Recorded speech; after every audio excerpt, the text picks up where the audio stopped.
रात के 2 बजे अचानक मैं एक अनजाने घर में एक रात बिताने गया था।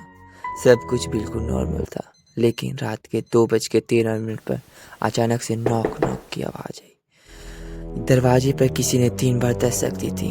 मैंने हिम्मत करके गेट खोला, लेकिन बाहर कोई नहीं था, ना गेट के पास ना सड़क पे। मैंने सोचा शायद मेरा वहम होगा। मैं वापस कमरे में आया और दोबारा सुनने की कोशिश की, लेकिन कुछ देर बाद मुझे ऐसा एहसास हुआ कोई मेरी खिड़की के बाहर खड़ा मुझे देख रहा है। मैं धीरे से खिड़की के पास गया और पर्दा हल्का सा हटाया। बाहर एक लंबी सी काली परछाई खड़ी थी। मेरा दिल जोर जोर से धड़कने लगा।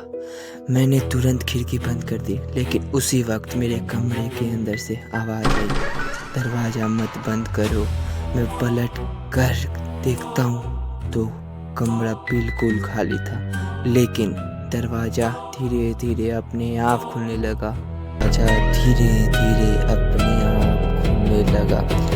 मैं हिम्मत करके उसकी तरफ बढ़ा, लेकिन बाहर कोई नहीं था। जैसे ही मैंने दरवाज़ा बंद करने की कोशिश की, मेरे फ़ोन पे एक नोटिफिकेशन आया, पीछे मत देखना। मेरे हाथ कांपने लगे, लेकिन मैं खुद को रोक नहीं पाया। मैंने धीरे से पलटा। बेड के कोने पर वही काली परछाई बैठी थी। इस बार उसका चेहरा साफ साफ दिख रहा था और वह धीरे से मुस्कुराई। फिर उसने सिर्फ एक बात कही, अब तुम बाहर नहीं जा पाओगे। उसकी आवाज़ खत्म होते ही कमरे की सारी लाइट एक साथ बंद हो गई। सिर्फ घड़ी की लाल रोशनी दिख रही थी।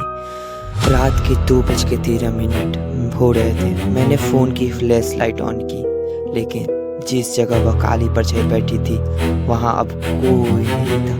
तभी मेरे कंधे पर किसी का ठंडा सा हाथ महसूस हुआ। मैंने धीरे से पीछे मुड़कर देखा, लेकिन वहाँ भी कोई नहीं था। उसी पल फ़ोन की स्क्रीन अपने आप ऑन हुई। उस पर सिर्फ एक लाइन लिखी थी, मैं अब भी तुम्हारे कमरे में हूँ। मैं धीरे धीरे ऊपर देखता हूँ और जो मैंने देखा उसके बाद मेरी चीख निकल गई।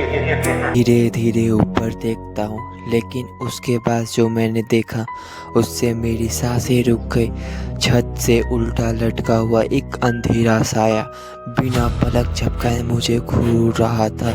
उसके चेहरे पर धीरे धीरे एक डरावनी मुस्कान उभरने लगी। उसने सिर्फ इतना कहा, अब तुमने मुझे देख लिया है। और उसी पल मेरी फ़ोन की स्क्रीन खाली हो गई। वीडियो वहीं ख़त्म हो गया। लेकिन अगले दिन पुलिस को उस कमरे में सिर्फ मेरा फ़ोन मिला, मेरा कोई निशान नहीं था। हर कहानी ख़त्म नहीं होती, कुछ कहानियाँ सिर्फ शुरू होती है।